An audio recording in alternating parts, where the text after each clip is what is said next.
জামাতের নেতাদের ফাঁসি কিন্তু আটকানো যায় নাই।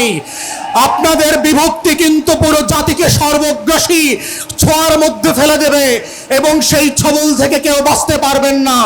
তাই আজকে ৭৫ পরবর্তী সেই বাংলাদেশের আজাদি যে হস্তক্ষেপ ছিল, আজাদি ছিনতাই হয়ে গিয়েছিল, সেই ছিনতাই হওয়ার ইতিহাস থেকে নতুন করে আবার আমাদেরকে শিখতে হবে যে বাংলাদেশের এই খলনায়করা কিভাবে প্রশাসনে ঘাপটি মেরে বসে আছে, বিভিন্ন রাজনৈতিক দলকে বিভ্রান্তির মধ্যে ফেলছে।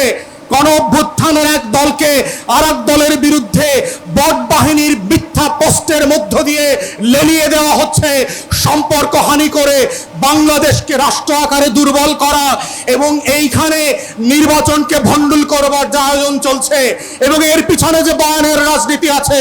আমার ৫ দশকের বুদ্ধিবেশ্যারা, আমার সাংবাদিক আর শিক্ষকরা ফেসবুকে যারা বিভিন্ন সময় সুশীলতা দেখান, তারা যেভাবে বয়ানের রাজনীতি করছেন, দিল্লির আধিপত্যবাদকে সফট পাওয়ার আকারে আমার সামনে হাজির করছেন, এইটা হচ্ছে অশনি সংকেত। শুধু ইতিহাস থেকে মনে করিয়ে দিতে চাই বাংলাদেশের ৭১-এর আজাদির লড়াইটা কিভাবে ভারত গ্রাস করেছিল এবং সেই নায়ক এবং খলনায়কগুলো কারা ছিল।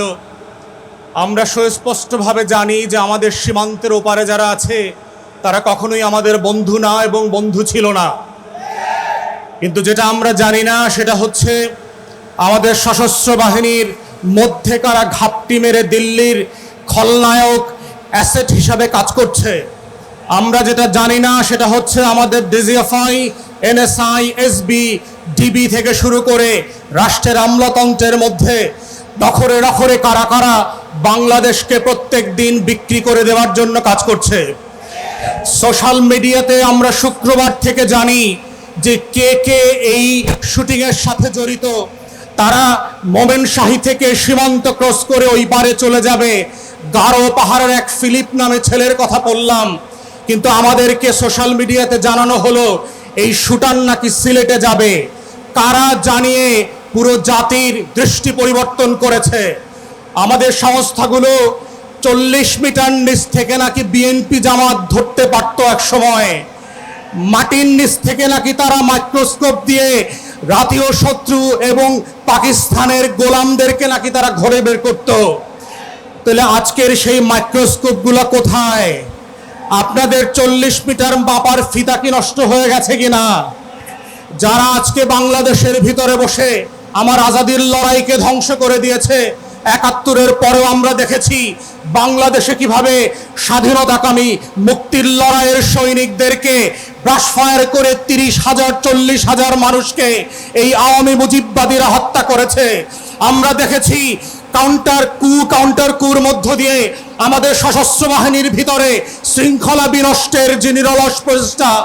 আমরা সেই সময় দেখেছি কাদের সিদ্দিকের মতো এক গোলাম রাজাকার ভারতের, তার নেতৃত্বে কাদেরিয়া বাহিনী করে সীমান্তের প্রশিক্ষণ, টাকা এবং অস্ত্র দিয়ে আমার শত শত বিডিআর জওয়ানকে হত্যা করা হয়েছে।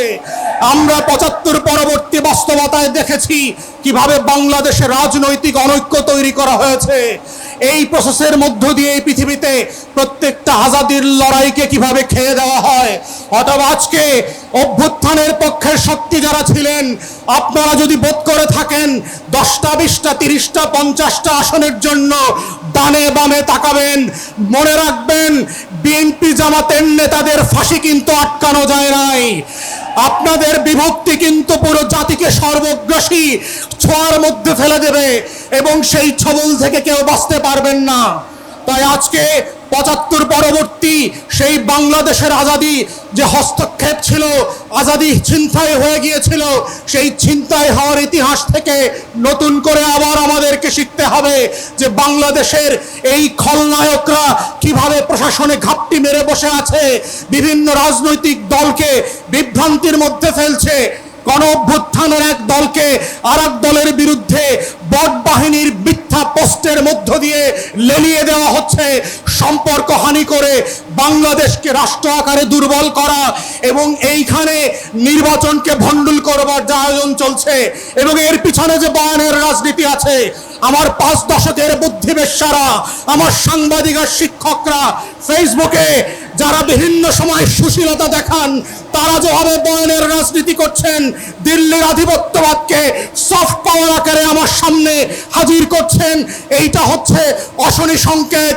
এবং গণ অভ্যুত্থানের তরুণদেরকে মাথায় রাখতে হবে যে এই অভ্যুত্থানটা কিভাবে আগেও আজাদির লড়াইটাকে নাই করে দেওয়া হয়েছিল, কোন কোন উপকরণ দিয়ে করা হয়েছিল, কোন কোন প্রতিষ্ঠানকে দিয়ে করা হয়েছিল, রাজনৈতিক দলগুলোর ভুল সিদ্ধান্তগুলোকে কিভাবে আবার মঞ্চস্থ করবার চেষ্টা করা হচ্ছে, এটা বোঝার মধ্যেই হচ্ছে জুলাইকে ধরে রাখার একমাত্র সত্য। আজকের গণ অভ্যুত্থানের শক্তিগুলোকে মাথায় রাখতে হবে। শত্রু সাপেক্ষে আমার বয়ানের রাজনীতি যেমন মোকাবেলা করতে হবে, শত্রু সাপেক্ষে আজাদির লড়াইকেও হেফাজত করতে হবে। এটাই হচ্ছে আজাদি ধরে রাখার একমাত্র বাহন, এর বাইরে আর কোনো লড়াই নাই। এবং সেই লড়াইতে আমরা চাই নতুন করে আবার ইনকিলাব জিন্দাবাদ হয়ে ভারতবর্ষের আনাচে কানাচে থেকে, হর্ষদ মোহানির ভয়েস থেকে, আজকে যেভাবে হাদির কণ্ঠকে দিয়ে সারা বাংলাদেশ আত্মস্থ করেছিল, সেই ইনকিলাব আবার আবাবিলের মতো আসমান থেকে ফিরে আসবে। ইনকিলাব ইনকিলাব ইনকিলাব ইনকিলাব ইনকিলাব ইনকিলাব। প্রিয় সংগ্রামী বন্ধুগণ, আজকে আমি হাদি চালাও গুলি, এখানে আমি প্ল্যাকার্ড দেখতে পাচ্ছি। এখানে যারা উপস্থিত হয়েছেন আমরা সবাই উসমান হাদি। আপনারা হাত উঁচু করে দেখান, সবাই উসমান হাদি হতে প্রস্তুত আছেন? এই শহীদ মিনার থেকেই শেখ হাসিনার পতনের ধ্বনি, এই শহীদ মিনার থেকে আমরা শপথ দিয়েছিলাম বাংলার মাটিতে আওয়ামী লীগের রাজনীতি করতে পারবে না। এই শহীদ মিনার থেকে আমাদের বলতে হবে বাংলাদেশে আর ভারতীয় আধিপত্যবাদের রাজনীতি চলবে না। আমার ভাই হাদিকে গুলি করা হয়েছে, পরিকল্পিতভাবে হত্যার উদ্দেশ্যে এই গুলি করা হয়েছে। আমার ভাই হাদি আমাদের মাঝে ফিরে আসবে কি আসবে না আমরা কেউ জানি না, কিন্তু হাদি লাখো হাদির জন্ম দিয়ে গেছে। আমরা প্রস্তুত রয়েছি ওই ভারতীয় দালালদেরকে, যারা বাংলাদেশকে জিম্মি করতে চায়, যারা বাংলাদেশকে একটি করদ রাজ্য বানাতে চায়। এই বাংলাদেশ আর কখনোই ভারতের দাদাগিরি মানবে না। আওয়ামী লীগ বাংলাদেশে রাজনীতি করতে চাই, আমরা কি মেনে নিব বন্ধুগণ? হাদিবার সাথে আমার সর্বশেষ স্মৃতি, একটা প্রোগ্রামে আমি এবং সে পাশাপাশি ছিলাম। আমি তাকে বলেছিলাম আওয়ামী লীগ এখন স্বপ্ন দেখছে স্বতন্ত্র লীগ রূপে ফিরে আসতে চায়। আওয়ামী লীগের পদধারী নেতারা তারা স্বতন্ত্রভাবে নির্বাচন করবে। তিনি আমাকে বলেছিলেন এ বিষয়ে আমাদের সবাইকে একসাথে কাজ করতে হবে। বন্ধুগণ, বাংলাদেশে আওয়ামী লীগ রাজনীতি করুক, অন্তর্বর্তীকালীন সরকার তাদেরকে সুযোগ দিক, নির্বাচন কমিশন তাদেরকে সুযোগ দিক। আপনারা কি মানবেন? এই বাংলার মাটিতে আওয়ামী লীগের রাজনীতি আর চলবে না। আগামী নির্বাচনে আওয়ামী লীগ অংশ নিতে পারবে না। আমি সর্বশেষ বলতে চাই, আজকে উসমান হাদিকে যেভাবে রক্তাক্ত করা হয়েছে, হত্যার উদ্দেশ্যে গুলি চালানো হয়েছে, আমরা দেখছি ফেসবুকে বিভিন্ন হিট লিস্ট ঘুরে বেড়াচ্ছে, আমাদেরকে নাকি টার্গেট করা হয়েছে। আমরা কি ভয় পাই? রাজপথে আন্দোলন শুরু করতে হবে ওই আওয়ামী লীগের প্রেতাত্মাদের বিরুদ্ধে। আজকে সারা বাংলাদেশে দেখছি বিভিন্ন জায়গায় আওয়ামী লীগের জয়গান গাওয়ার জন্য টেলিভিশন টকশোতে ঝটিকা মিছিল। আওয়ামী লীগের উদ্দেশ্যে বলতে চাই, যদি মাঠে নামো পিঠে ছালা বেঁধে মাঠে নামো। এই বাংলাদেশে আওয়ামী লীগের রাজনীতি আর চলবে না, ভারতের দাসত্ব আর চলবে না। আজকে আমরা প্রস্তুত হয়েছি, এই শহীদ মিনার থেকে আমাদের শপথ দিতে হবে এবং নির্বাচন কমিশনের ব্যাপারে যে কথাটি না বললেই না।